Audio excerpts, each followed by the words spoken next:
Welcome back to the Matchbook Weekend Football Podcast. I'm your host, Daniel Hussey. We are recording Thursday morning, and I am joined by Adrian, Clarke, and Mark O'Hare, fresh from their European adventures. Adrian, it's been all go for you. I'll briefly go to you here before we get going.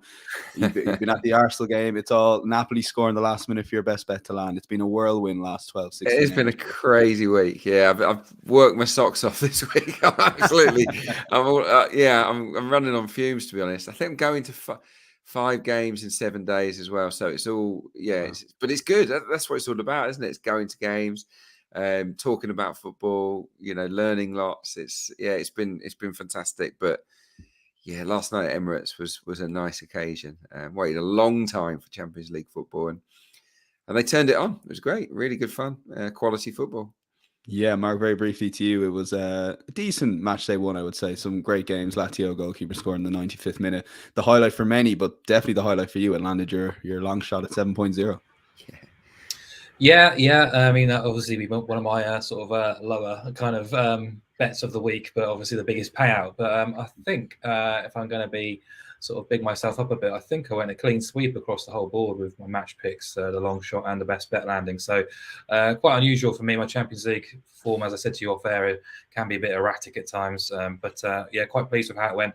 A few interesting matches, a few not so interesting matches. But I mean, I'm always a big lover of the Champions League group stages. I'm really sort of devastated that the format is going to change, and regardless of what UEFA say this new format is going to be, I still believe the beautiful symmetry of 4 groups, not 4 groups, but 4 teams in each group, and just knowing exactly the state of play in every round is an asset to behold, really. So a shame it's going to end, but have enjoyed the week, but not quite as busy as Adrian, but I am still sort of feeling a little bit lethargic. I think it always is that way after the first week of European football, especially when there's sort of championship action on top of that as well. So hectic times, but gotta love it too.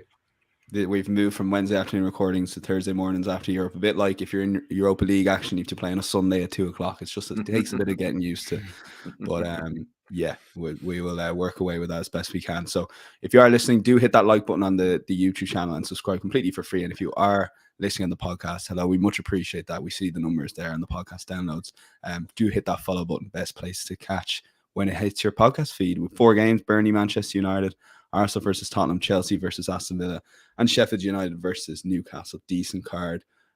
We will take a look at the betting that we have on Matchbook.com. We will start with Burnley versus Manchester United. This is meant to be a 12:30 game, but because United were in Wednesday action, TNT switched it to 8:00. I always think if that's done on purpose by TNT, knowing that this team could potentially be in Champions League action. But Burnley 4.7, Man United 179. The draw is 4.3. Both teams to score yes, short as 1.64. No is 2.32. The Asian handicap line sees Burnley get a 3/4 of a goal head start at 197, and the total for this is 2.5. Adrian, over to you to start off here. You're expecting goals in this game at 8:00 kickoff on Saturday. Yeah, I can't pick a winner, if I'm honest. I worked on the Burnley game the other day against Forest. They got off to a very poor start in the match, but grew into it, and they were probably the better side. I just about shaded it. I know it was a draw, which I thought was a fair result, but they could have won it. Obviously, a slightly contentious goal disallowed towards the end. I liked the threat that they carried. Collie Osho really impressed me. The little winger. Didn't know a lot about him before Burnley signed him, but he looks really bright. And with Manchester United looking particularly weak in the fullback areas, I think that he'll be a key figure in the game for the Clarets. Amdouni as well scored a good goal and looks a decent player. So I think that I like Burnley to score, obviously, because they're good going forward. They're attack minded anyway, but also because of Manchester United's fragility at the moment. I mean, it's not a good time for them. I didn't see the game at Bayern because I was obviously at Arsenal last night, but no real surprise to me that they conceded 4. In terms of the Premier League, just 3 away clean sheets for Manchester United in the last 12 away Premier League games. And not all of those have been against, top 6 clubs. We know about their record in those games. So, defensively, I don't fancy United. I think Burnley can definitely score at least 1, possibly 2 or more in the game. But then if you look at Burnley's season so far, no clean sheets. They're battered really at home, weren't they, by City, by Spurs, and by Aston Villa. So it's hard to feel confident in a Burnley win, in my opinion, because they've leaked a lot of chances. The goalie as well, who is a great prospect, possible future England goalkeeper, James Trafford, was superb for Bolton last year. Hasn't looked that comfortable actually so far, and maybe lacked a little bit of presence. So that could be something that Manchester United look to play on in the game. Lyle Foster's suspended for Burnley, which is a blow. But I think Burnley can score, but I don't think they can keep a clean sheet here. Personally, yeah, I don't know who's going to win it, but I do think there'll be goals. So I'm going to go with both teams to score and pair it with over 2.5 goals. So really, if it's 2-1 either way or more, then we're in the money. And it's 1.9 isn't a bad price in my opinion, because I don't think you can trust either defence right now. Certainly not Manchester United. I'd probably lean towards United because of the class and because of what Villa and Spurs and City did, but I can't back them. Not on the form that they're in. Obviously, Onana is feeling a bit sorry for himself as well. So yeah, we'll see. Rashford and Højlund. I think they might get on the score sheet in this game, but yeah, we'll see. I reckon 2 apiece might be the score here. Okay, over 2.5 on both teams to score for Adrian. Mark, over to you on this one. And look, Onana fronted up after that mistake. United were doing okay for those first 30 minutes. What are you making of them after the Bayern game? I think you had the selection in before the game. Has it changed your mind since, based on that performance, which I thought was okay at times, but also they looked very poor defensively as well? Yeah, not really. In terms of the answer to your question, I haven't really sort of changed my opinion on them. I feel like we've covered them quite extensively over the first few weeks, and they're rightfully kind of feeling the heat after their worst ever start, I think it is, to a Premier League season. 3 defeats in their first 5 games. The 2 games they did win, very fortunate to do so. You think of the Wolves match and the Forest game too. And I guess the answer of what's gone wrong, it could be kind of never ending really, but they just seem to have unravelled really after what was a creditable first season. Ten Hag is quite rightly having to sort of take responsibility for what's been a pretty shoddy effort so far, because they've looked in disarray, especially in defence. They're too open at the back. They've been quite wasteful in attack. The midfield isn't protecting the defence, and the defence isn't protecting the goalkeeper. So kind of individually and even systematically, there are massive problems there. A lot of injuries, of course, to contend with as well, but they have spent a staggering amount of money in the last decade. They shouldn't be in this position where they're looking around, sort of searching for the best options. Individually, Lissandro's looked lost without Varane. Casemiro's looked physically weak this year, overrunning that midfield, and Ten Hag doesn't seem to have a plan to sort of stop it at the minute. And I agree that they started quite brightly at Bayern Munich. They were in the game. Then the error kind of puts them on the back foot. But the second half, they seemed to drift. It's almost like the belief wasn't quite there. Bayern didn't have to work that hard to be 2 goals ahead. But when United did, pull a goal back, they just seemed almost surprised by it. And there wasn't that sort of urgency you expect to kind of get back into the game, which disappointed me a little bit. In terms of price, Spurs were 2.06 at Burnley, Villa were 2.3, Man City were 1.36, United are odds on. To me, it feels a little bit opposable. So I'm quite happy to have Burnley on side with a 1-goal start. It means United need to win this game by 2 clear goals to see our stake lose. Obviously, it's a quick turnaround for United Wednesday to Saturday after a trip to Bayern. I saw enough in Burnley's performance on Monday night to believe in what Vincent Kompany has been saying all along, that they are going to progress week on week.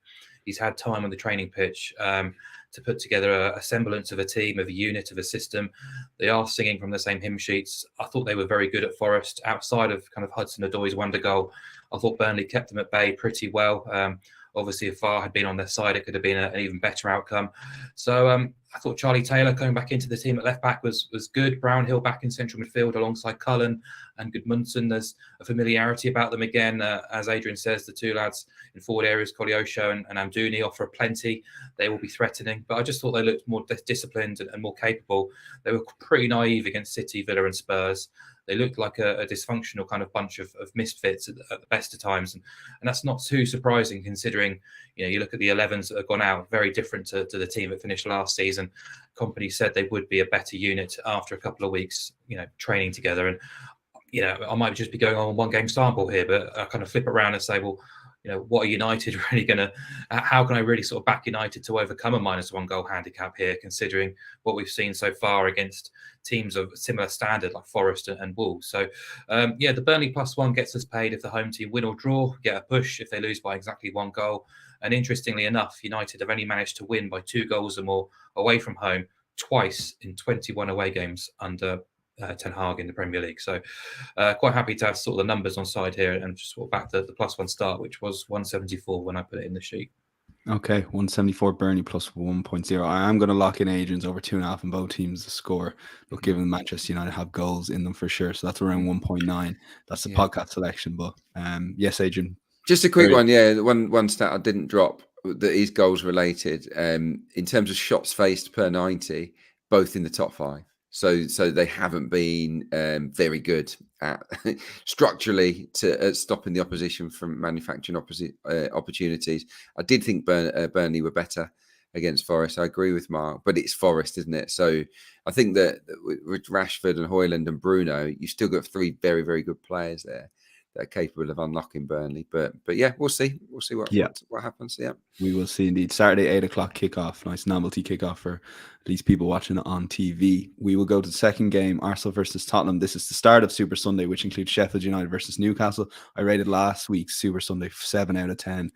And shuddered at how terrible. I think we might have reached a 4 out of 10, but I think that's generous as well, how poor those 2 games were. So I'm rating this one a 7 again, because Arsenal Spurs are a 9, Sheffield United Newcastle around a 4. I think it evens out. So high hopes for this weekend's Sky Super Sunday. Don't at me on Twitter, please. Arsenal, when do we start ranking Super Sundays? I know. I like it. I like yeah. But when I said 7 out of 10, and in fairness, I'm going to throw you 2 under the bus. You both nodded. I remember thinking I've nailed that, and it was just a shocking couple of games. Everton Arsenal as well. Nearly even worse than Bournemouth Chelsea. Anyway, Arsenal 176, Tottenham 4.6, draw 4.5. Both teams to score, yes, 1.6 in the North London derby. No, it's 2.48. The Asian handicap line, Spurs are getting 3/4 of a goal head start. 198, very good this season, I will say that. The total is 3.5, but it would be shaded towards a good bit shaded towards the under at 165. So yeah, Mark, take it away with these 2 teams. Does this Ange ball suit going to the Emirates away from home, or is that more of a positive for Spurs when maybe they're playing weaker opposition? Do you get where I'm trying to come from that in terms of Ange ball in general? Good question. I would say it's more than capable of going to the Emirates and putting on a show. Absolutely. I think we've seen Arsenal, whilst results have been mostly positive at the Emirates across the last 12 months, there has been a soft centre to what Arsenal have done, or at least, they're giving the opposition teams opportunities. And I think Tottenham, what I think is quite interesting about this weekend's North London derby, I think it's been quite a while really since both teams arrived at this fixture feeling really good about themselves and feeling kind of bullish, quietly confident that they can do a number on the opposition. Now, obviously, the mood around Spurs is sky high. Results and performances have been very positive. Postecoglou's personality has made a huge impression, not just on Tottenham, but also the Premier League as a whole. And also the manner of the victory against Sheffield United last week, it raised the roof really, and kind of just adds that momentum for Tottenham coming to the Emirates really, where they have got that horrendous record. But I think obviously Arsenal fans will feel super confident themselves because of that, 1 defeat in 30 home Premier League games against Tottenham, none in the last 12. They haven't been, for me, as swashbuckling as they were at the start of last season, but results have been largely positive again. And the midweek win against PSV just kind of cements that again, scoring 4 goals. They did give up chances. PSV looked lively enough in the final third. So I wouldn't sort of dismiss Tottenham out of hand here, but Arsenal fair favourites, as the market already suggests here at 176. If I had to pick a team, I would be with Arsenal for obvious reasons. But the angle I'm going to take here is goals, just because this match traditionally, the trends are so strong towards goals. But also, as I mentioned, Emirates Stadium has just been, it's been a goal haven really since the start of last season. There's been 22 Premier League games at the Emirates. Those matches have averaged 4.05 goals. Those 22 matches, 20 have gone over, 16 have gone over 3.5, and 17 of those 22 have seen both sides score. So, of course, Spurs can score. 7 of the last 10 North London derbies have seen BTTS. 7 of the last 10 also went over 2.5 goals. When the games have taken place at Emirates Stadium, 11 of 13 North London derbies have seen BTTS, including 5 of the last 6. And that's been largely a much weaker or a Spurs team who probably been at a much lower ebb than the team going to Emirates Stadium this weekend. Now, of course, they don't have Harry Kane, who traditionally always scores in this fixture, but they have managed to score twice or more in all 5 of their opening games under Postecoglou. They have also conceded twice, at least twice in 2 of their 3 away days as well. So Arsenal, I think you're almost guaranteed a goal, at least possibly 2 when they play at Emirates. But I just think Spurs can make a game of this. I think it will be a rip-roaring atmosphere, as it always tends to be. I think it will be massively entertaining. I just can see both sides getting on the score sheet, and then I'm looking for a third goal because my selection here is over 2.5 and BTTS, which comes in at 1.8, and I think that's a very decent price for what should be a lively affair. Okay, goals for Marco here. 22 Premier League games at the Emirates, 4.05 the average. Adrian, it'd be great if you could work at every home game for Arsenal. Look at the big smirk on Adrian. The last time you reached that stat mark was the Arsenal-Manchester United game, and it was 1-1 for ages ago. That's the end of the goals, and just obviously 2 late goals. Adrian, we'll get to Arsenal. I want your opinion on David Raya, but a little bit on Ange Postecoglou. I didn't think he'd be this impactful this early. I thought he would eventually do a great job. There will be hiccups. We most of us thought that was the Sheff United game until the last couple of goals. But we've seen this with Arsenal last season. Wins like that can really give a momentum to a team. And they had no Champions League or Europa League this week, obviously. Yeah, for sure. Yeah, they'll be believing, won't they, that this is going to be a special season. Obviously, that those 2 crazy late goals will have got everyone bouncing. So yeah, they'll be very, very excited about the possibility of beating Arsenal in this game. They'll feel very, very good about themselves. I've got no doubt about that. And performance levels have been excellent. I've really enjoyed the football. Pass and move, lots of rotation. I think that the forward players have been good. Kulusevski's been fantastic. Maddison, Bissouma. Got a lot of players that are in good form. But there is a but, and that but is, who have they played yet? They've only really played one top half side. I mean, no, they're not actually at the moment in Manchester United. But the others are probably all expected to be bottom half teams come the end of the season. So I think that is a caveat. I think that is an asterisk.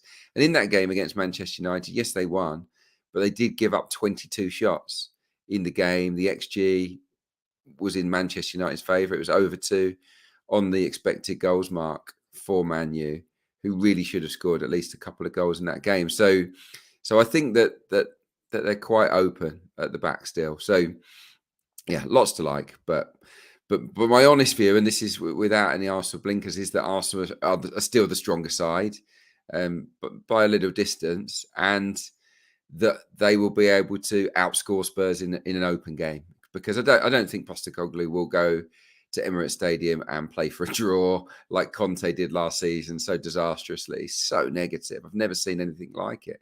They didn't want to get out of their own half, Tottenham Hotspur. This time they will. They'll take it to Arsenal, and they'll give them hairy moments. I've got no doubt about that. PSV did at times. It was quite a lot of space for PSV's attackers. They had a lot of shots in the game, and Spurs will too. But I also think that Arsenal's forward players are coming into a little bit of form now. They were excellent, I've got to say, against PSV. Saka was superb. Ødegaard, majestic. Gabriel Jesus, best I've seen him play for almost a year. He was electric, and Trossard was good too, and he scored a lovely, lovely goal, 2-2 for him. So I think that Arsenal can outscore Spurs in a good game. My pick is Arsenal, and over 1.5 goals. Quite conservative, really. It does come out at even money, which I think is decent. You have to go back a decade, 2013-14, for the last North London derby at Emirates Stadium that went under 1.5 goals. So the history tells you that we should see at least 2. Yeah. Recent form does too, and that there's been 21 goals in the last 5 derby games at Emirates as well. So yeah, all in all, it'll be a good game. I think Spurs have got every chance of scoring, but I think Arsenal will get 2 or 3. That's my honest opinion. I was looking at shots faced. I talked about that easy fixture list for Spurs at the start of this season. They still faced 67 shots across 5 games. Arsenal have faced 46. So there's a little contrast in the way that Arsenal have been keeping teams at bay compared to Tottenham Hotspur. So yeah, we'll see. But I think Arsenal to win, and a few goals in it too. Okay, Adrian's made me a little bit more confident about the North London derby. We will lock in Arsenal and over 1.5 goals at 2.0. The choice of Adrian Clarke. But again, Mark's picks and all the picks put up here. Matchbook Insights. Check that out Thursday afternoon onwards. We'll go to a game not on UK TV, and this will be the theme of the season, unfortunately. Like every season, Chelsea versus Aston Villa because of Villa's Europa League, or Conference League, apologies, action on Thursday. Chelsea 1.94, Aston Villa 4.2. The draw is available at 4.0. You can see we're betting to 99.83%, less than 100% there on the match odds market. Both teams to score, yes, 167, no's 234. The Asian handicap line sees Villa get half a goal head start, and the goal line here is 2.5 at around 1.72 for the over. So, Adrian, there's going to be disagreement on this game, and to be honest with you, I think not just in football circles, on Twitter in general, it's the debate on Chelsea. You've seen some good Athletic articles. Are Chelsea playing well, or are they not playing well, or is it somewhere in the middle, which probably it is? You're not going to pick my selection here. I know that. I can read you like a book. Make the case. Make the case. I will make the case. I'm going to make the case for Chelsea. It's been a poor start to the season. But this is a numbers based theory, really. Their underlying numbers are very good, Chelsea's. In terms of facing shots, they're the third best. I think City and Arsenal are numbers 1 and 2, but they've not been stretched that often. They haven't given up a whole lot of chances in open play. Their expected goals against is actually the second best, better than Arsenal's. It's second only to Manchester City in open play. They're not giving up big chances to opponents. They've had more shots at the other end than Arsenal. They're getting into the box a lot. No player actually has touched the ball, has made more runs into the box than Nicholas Jackson. But his finish has not been the best, has it? I think he's got to sharpen up in that department. I think they're playing okay, but without finding the finish. That is my honest opinion. Pretty good against Liverpool. Really good against Luton, but it is Luton. Obviously, the Forest game was a little bit of a debacle from their point of view. And they'll be looking to make amends for that, won't they? I don't see them losing 2 games on the trot. And I think they've been solid enough to contain Villa maybe better than some of Villa's opponents have so far this season. You got to remember as well, Villa play this evening on Thursday. Chelsea have had that full week to prepare, like Tottenham Hotspur have as well. And I think that will be an advantage. And Villa, who were good away last year under Emery, haven't been great, have they? I mean, they were absolutely annihilated by Newcastle. Liverpool brushed them aside much more comfortably than we imagined. They're creating lots of chances. I love Diaby, and I think him and Watkins can be good together. But I'm not sold on Aston Villa's form at the moment, and I still think Chelsea have got good enough individuals to cause them problems in the game. And I just think with that week's prep and the need, really, there'll be a fierce desire from Pochettino to get the 3 points here and to just make Stamford Bridge feel a little bit happier, a little bit more at ease. And I think it's a good time for them to potentially face Aston Villa, who I know won there last year and have a decent record at Stamford Bridge. But at the price, which is pretty much even money, Chelsea to win, I am tempted, but I know that Mark isn't, and that you'll probably disagree. Chelsea 194. I'm a price. Thought about the price, as Mark would say. It's dropped a bit. So some people are backing it then. Yeah, 194. Just on the one hand, I really take the week's rest angle, in particular from Adrian there, Mark. On the other hand, just a quick stat: Chelsea in the Premier League in 2023 had 25 points from 28 games played. I'm sure you've seen this. They're second bottom, 3 points clear of Everton, who have 2 games in hand, so could go on top of them. And I know it's a different team under Poch, but points-wise, maybe not the expected goals-wise, but points-wise, they've sort of continued last season's trend. Yeah, absolutely. I mean, you can take that stat even further, because in 2023, Chelsea have managed the joint fewest Premier League wins, just 5.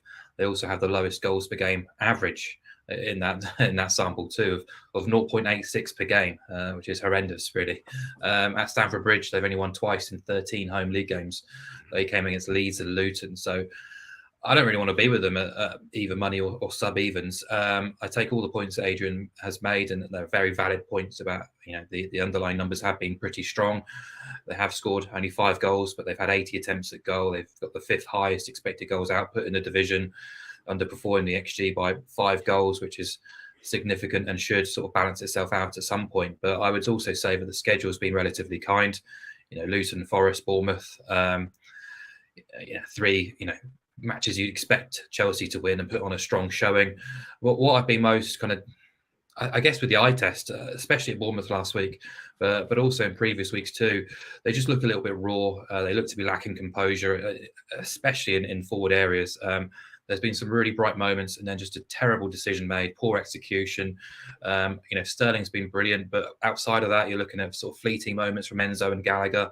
You also sort of, Jackson's finishing is questionable. Mudryk clearly hasn't settled yet, or isn't the player they thought they were getting at the time. And you look to the bench last week, and you go, I've not even heard of a few of those players. So I actually looked at Aston Villa's bench, compared it with Chelsea's from last weekend, and I thought I'd probably rather Villa's. They brought on Jean Duran, Leon Bailey, and Yuri Tielemans against Palace. They've got decent options. They've got a decent squad there. They're not short of quality. And as Adrian says, they've already gone to Chelsea last year and won there. So there's no sort of they're not going to be intimidated by going to Stamford Bridge. And sure that they have to have the trip to, is it Warsaw they're going to in the Conference League? But I'm again off-putting by the away performances this season, but I just think in terms of where the team are at right now, the continuity, the consistency that Unai Emery gets out of that side compared to where Pochettino is at Chelsea, I'm willing to sort of oppose Chelsea right now, and I'm very much of the opinion that Chelsea will be good at some point this season, but maybe that's going to be sort of October, November time when I want to get them on side. At the minute, they feel a bit more erratic than the kind of side I want to back at evens, odds on kind of shot. So my one biggest concern tactically about this match is Villa's high line. They need to sort that out. Defensively, there's been a few key injuries at centre half, which haven't helped, but they've kind of given Liverpool and Newcastle a helping hand in terms of their tactical approach in those fixtures. If they can try and find the right balance there, then I think they're more than good enough to get something from this match. So I'd back them with a half-goal start. It's not my strongest player of the weekend by any stretch, but I'm just, at the moment, it's more of a negative against Chelsea than a positive with Villa. Yeah, I'm actually going to sit this one out. It's a game I can call myself. I'm going to sit on the fence. Not every game has to be a bet, and there's some good cases from both. As someone who owns 3 Chelsea players in Fantasy Premier League, I've been watching a lot of them, and I can't decide if they're playing well or not. So no bet for Chelsea versus Aston Villa. But if you want the guys selection, as always, insights.matchbook.com. The big game in the week, at least in the prime time slot, is Sheff Utd versus Newcastle. This game's got a bit of a battering on Twitter, given the other options. So let's big this up as best we can. Sheff Utd now out to 7.4. We will get to that later on the long shots. Newcastle 151. The draw is 4.9. Both teams to score, yes, 186. No, 204. The Asian handicap line sees Sheff Utd with 1.25 goal head start at 1.9. And the goal line is 2.5. And Mark, very quick question to you. Do people not watch Newcastle away to AC Milan at midweek? Yeah, they weren't very good, were they? Interesting game this, and you kind of already alluded to the fact I think that we're going to go head to head again, Adrian and I. I know Adrian hates Sheffield United, but I'll try and be a bit more positive about them. Hate is a strong word, but yeah. I know. Heckingbottom was disappointed and frustrated last week, understandably so, the way to lose that match. The game plan almost worked a treat. It was very similar to how they approached the Man City match.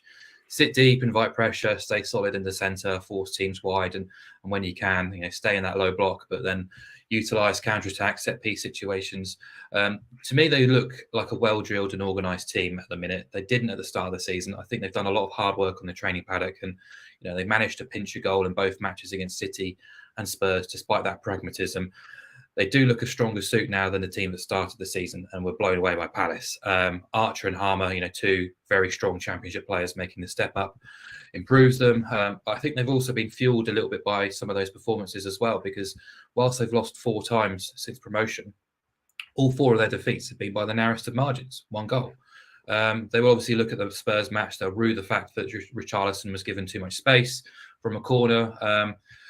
But I think if you look at their sort of shot numbers, they don't look particularly great.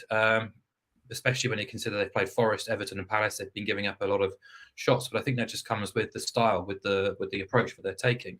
But actually, if you look at those matches as well, they've lost 7 points to goals conceded after the 88th minute, which goes to show they've been competitive by some stretch in almost all of their matches.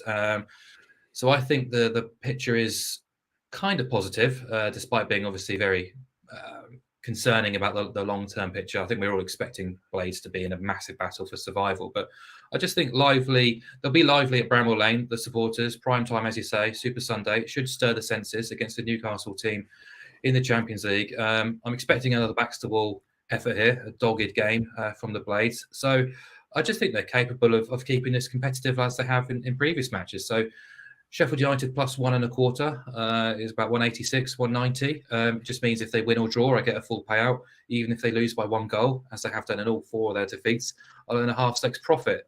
Newcastle need to win by 2 goals or more to see the stake lost. So yeah, this bet's made money in all 5 of Sheffield United's matches this season. And as you say, they're playing a Newcastle team who were utterly dominated by Milan on Tuesday night.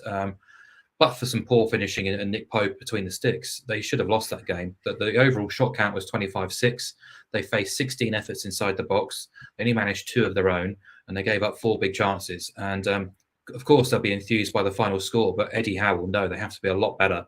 And I think that's been a case with Newcastle throughout this campaign. You know, bar that opening day destruction of Villa, they've come nowhere near last season's standards. You know, clearly they can freshen up the squad. He's got a decent options available to him, but even last week against Brentford, they sort of ground that one out. Really, they weren't, you know, the same Newcastle side we expect them to be at St James's Park, and I just felt 152 was quite short. Spurs were 132 last weekend at home to Sheffield United. Newcastle 152 away to Sheffield United. This bet has made money in 16 of Newcastle's 21 away days since the start of last season, surprisingly, including 6 of 10 trips to the bottom half. Well, they only managed 2 clean sheets last season. So I think Blades, if they can nick a goal, can stay within this handicap, because it feels hefty considering what Newcastle are doing right now. Okay, Sheffield United plus 1.25 goal. Mark's alluded to in terms of the full stakes, half stakes, 1.9 currently. Slight drift on that this morning. Adrian, over to you. In some ways, this is the perfect spot and perfect time to play Newcastle after their first Champions League game away to Milan. But I guess if you look at the starting 11s, there probably is a class gap. So where's your head on this one? Yeah, look, I do agree with a lot of what Mark said there, actually, and that I think they can make it competitive. I don't see Newcastle necessarily running away with the game. But yeah, I just looked at the price on Newcastle and both teams to score at 3.25, and I thought it represented decent value. I'll tell you why. Well, Sheffield United have scored in 4 or 5. As Mark said, Harmer and Archer have looked particularly good. They are outperforming their XG at the moment. Sheffield United scored more goals than the data says they should have done, but even so, they've carried more of a threat than maybe I thought they would. The issue is soaking up so much pressure. You know, they've faced 114 shots already, which is the most in the Premier League by quite some distance, actually. They've got the second worst expected goals against as well. So I just think with the players Newcastle have got, they should be able to carve them open. I do. You know, this is a team that finished in the top 4 last season. They've got quality. You know, Callum Wilson might come in for Isak, I don't know, but he hasn't had a lot of game time, has he? Harvey Barnes, you know, came off the bench the other day. He'll probably start. You know, these are guys that I think can hurt Sheffield United. And against teams that were in the bottom 8 last year, Newcastle actually did cut loose a little bit. They scored 22 goals in 8 matches against the bottom 8. 5 wins, 3 draws, no defeats, no slip-ups last season against teams of this ilk. Yeah, they lost to Brighton. They lost at City, but they're pretty tough away assignments. I think Eddie Howe will look at this game and demand 3 points from his players. Don't think it'll be easy, not least because they've conceded in 11 successive away games now. This is clean sheet Newcastle, who supposedly never concede a goal, but it's a long time since they were keeping those clean sheets. So yeah, 11 on the trot where they've conceded. So Mark's call is a good one, but I would suggest that even if they do concede here, they'll have enough to win the game. That's my take on it. And I think at the price, it's quite tempting. It's not often we take one at a bit of a price, Adrian. So you've done enough to lean Newcastle, both teams to score as 3.25. I can't see a situation where both of these bets make a profit. But yeah, we'll lock that in. I would say it's a big enough game and a big enough stretch for Eddie Howe over the next few weeks, just given the pressure that will ultimately come on his job there. Those 4 games will be recapped on Matchbook Insights, as we touched on at the top of the show. We will go to EFL Bets here, Adrian, where as far as I know, you went 2-0 last week on the EFL selection. So a couple of great shouts. You're a man in form. So take it away. You have a couple of selections here, both of them in the Championship. Yeah. I'll start with one in the Championship, one in League One. League One. Yeah. They're 2 bigger clubs in League One. I see where you're coming from. We'll start with Sunderland and Cardiff. 2 teams that are in the goals, really. They're creating a lot of opportunities, conceding goals as well. I fancy over 2.5 here at a pretty backable price. You know how difficult it is at the moment to get overs, to back overs at a decent price. Same with BTTS. Cardiff games this season have averaged 3.57 goals, joint second in the Championship. Sunderland matches have averaged 3.14 goals. That's the 6th highest in the Championship. And for each of them, in 6 of their 7 matches so far, we've seen at least 3 goals. So numbers are strong. It's happened in every home match at the Stadium of Light for Sunderland, and it's happened in every away match for Cardiff so far this season, who are much more exciting under the Turkish manager Erol Bulut. Tony Mowbray's got a very attack-heavy team. A little bit short on quality defenders, but they've got players that can score goals. Jack Clarke's been brilliant for them, but he's not the only one. So yeah, I think these are 2 teams that are committed to attacking football this season. Hasn't always been the case for Cardiff, that is for sure, but they've changed. And clean sheets haven't been, happening very often. Across their 14 combined matches, just 3 clean sheets. So Sunderland and Cardiff overs for me. Okay, and the second one is Blackpool versus Reading, League One. Take it away. Yeah, it's the opposite here.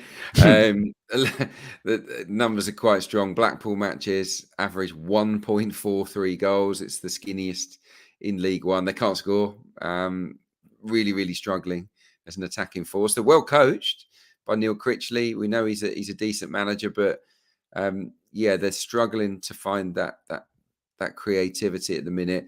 But they're solid. Reading, similar scenario actually. I mean, they won 9-0 in the EFL Trophy. Did you see that in the week at Exeter? I think they played a very much stronger team than Exeter did. But in general, in League One, they've been involved in very low-scoring games. Their matches average 1.71. The Royals so far this season. Again, Ruben Selles. We saw him last year at Southampton. He's a good coach. I think he's drilled his team pretty well. And when 2 teams that are coached by these types of characters meet, often they can cancel one another out. And that's kind of how I'm seeing it. In 5 of 7 matches for Blackpool and Reading, we've seen under 2.5 goals so far this season. Blackpool have failed to score in 5 games. They've had 5 blanks already, which is shocking. Reading have had 3 blanks as well. So yeah, I looked at unders at 1.89, but I'm going to go, because of the record of blanks and because the price is a little bit better, I'm going to go with both teams to score 1.97. This season, with all the added time and goals galore, it feels that both teams to score no is offering a little bit more value. And look, as I've outlined, matches involving these 2, it's landed plenty of times. Yeah, well, the goals per game on Blackpool in particular, 197, both teams score no, does seem quite appealing there. That's the League One bet for Adrian Clarke. European bets, Mark, and look, a lot of people would have been quite impressed. Their first viewing of Barcelona in the Champions League this season, Joe Felix was on fire. They seem to be linking up fairly well. What is that in your thinking here as they take on Celta Vigo? Yeah, I wish they hadn't sort of swatted Antwerp aside as comfortably as they did, because the market's been moving for them quite rapidly. This wager is mostly Barcelona, but also a lot to do with Celta Vigo as well. I expect Barcelona to win this match, of course I do, and they should win relatively comfortably. They have looked pretty hot in recent weeks. as you say, that the sort of late additions of the two Joãos, Cancelo and Felix, have made a big impression. Felix in particular, I think he's already been involved in 4 goals for Barcelona. He managed just 4 total goal involvements throughout his whole spell at Chelsea last season, which goes to show the impact he's made already. Successive, was it 5-0 thrashings over Betis and Antwerp as well. You look at the team in terms of the individuals, they look pretty formidable, Barcelona. One to keep an eye out in the sort of the outright Champions League stakes. But yeah, that's kind of been reflected in the numbers as well. Only 5 games into the La Liga season, they've generated an XG tally of 2 or more in 4 of those 5 fixtures. In 3 of those 5 games, they've had at least 9 shots on target, and they've already comfortably beaten Cadiz and Betis in the Olympic Stadium. Of course, not playing at Camp Nou this season. So yeah, I do fear for Celta Vigo, who I watched them last week lose 1-0 at home to Mallorca. It was pretty desperate stuff for a long part of that match. Very profligate in forward areas when they did get chances, and they just look a little bit lost at the minute. Now failed to score in 3 of 5 under Rafa Benitez, with their only win coming at rock bottom Almeria, where they're actually outplayed and outfought for the most part as well. So quite a fortunate victory.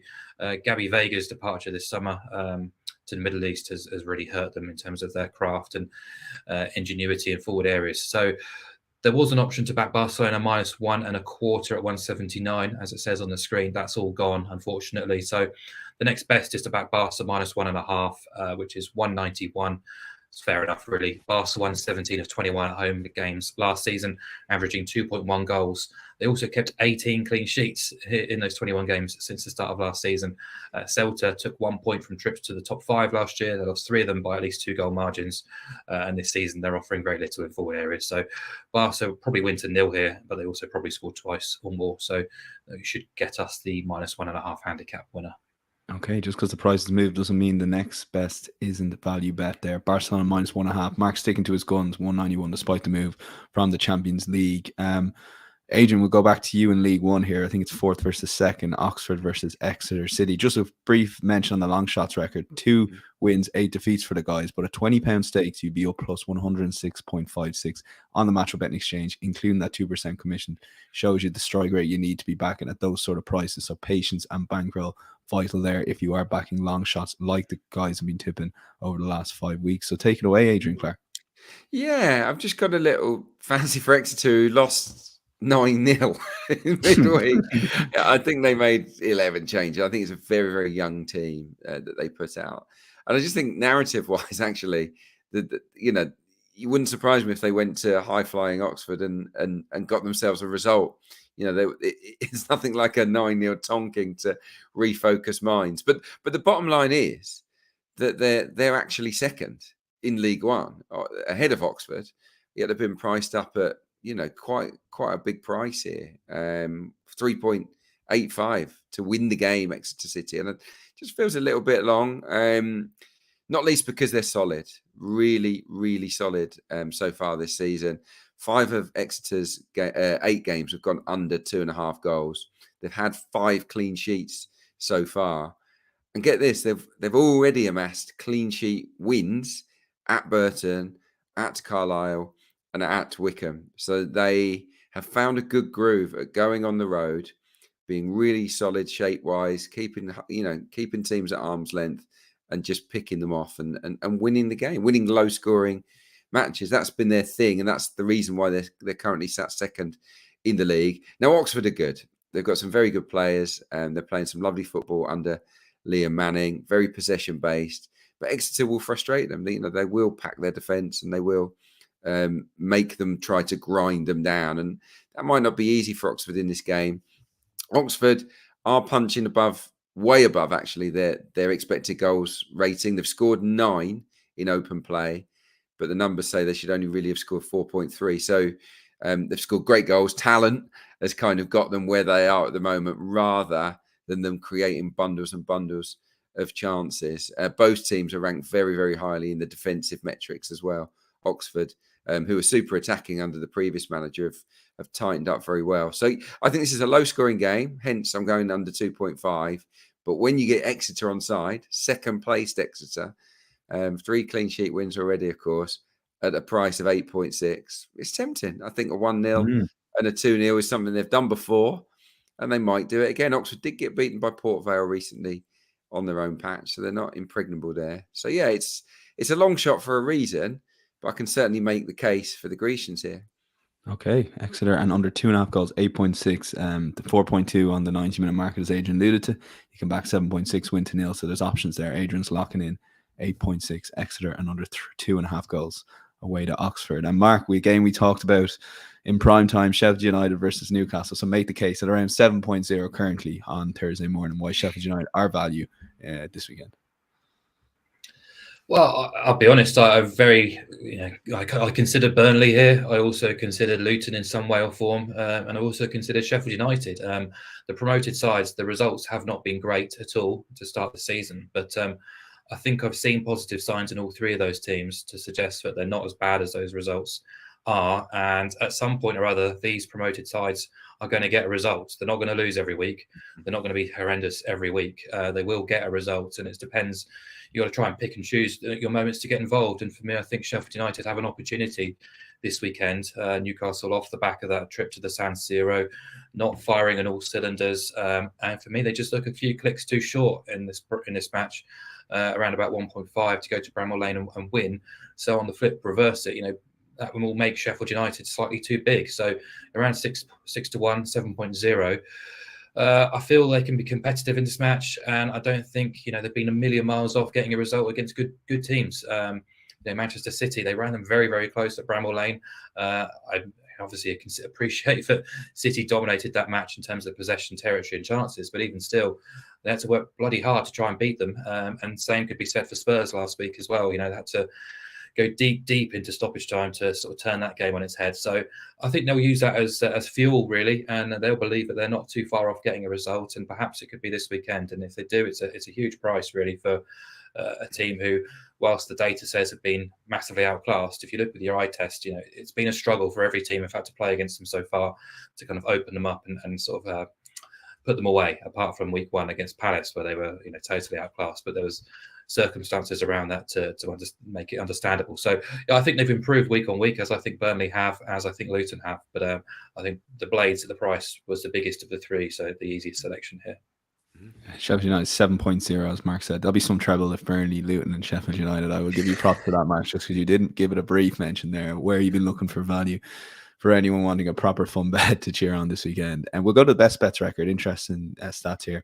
Again, 2 out of 2 last week for the guys. 8 out of 10 for podcast bets up plus 99.16 pounds, so around the same as long shots record, despite different records there. Shows you the prices, etc. But that's based on a £20 stake and includes 2% commission. So Adrian, this is a bet, right, that I don't know if you made this decision, but when I watched Monday Night Football and heard Thomas Frank and the preparation he's putting in for Everton, I said there's no way Sean Dyche is doing the same preparation. So I've been looking at this and look ahead bet since Monday night. I don't know if you caught any of that and what are you saying? Well, I was working on the game, wasn't I? So I didn't get to see it, but I saw my timeline was filled with admiration for Thomas Frank, and the talking through his tactics.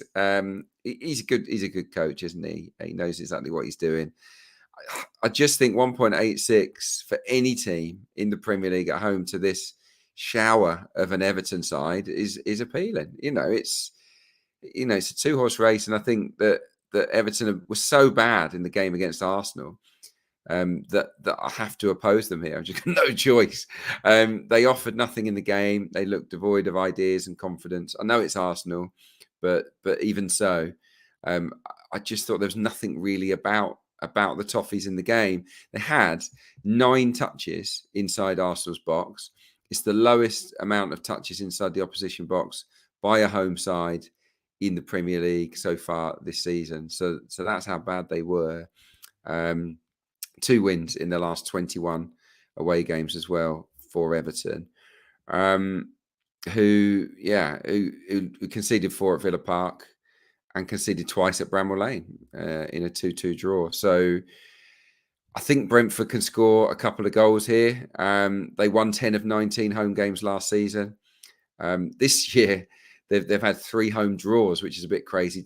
A pair of 2-2ers and a 1-1. They've actually struggled, Brentford, to get to grips with having more of the ball than the opposition, because they've been so good that the teams are actually going there and showing a bit more respect now. And Brentford had more of the ball against Palace and Bournemouth, and because they're playing a different type of game, they're sort of pushing bodies forward, that they've left themselves a little bit more vulnerable at the back. So that's something Thomas Frank will be looking to work out. But for me, Brentford are just a significantly better team than Everton. They've scored in 20 of the last 22 home Premier League matches, and they've scored 2 or more goals in 12 of their last 22 games at the GTEC Stadium.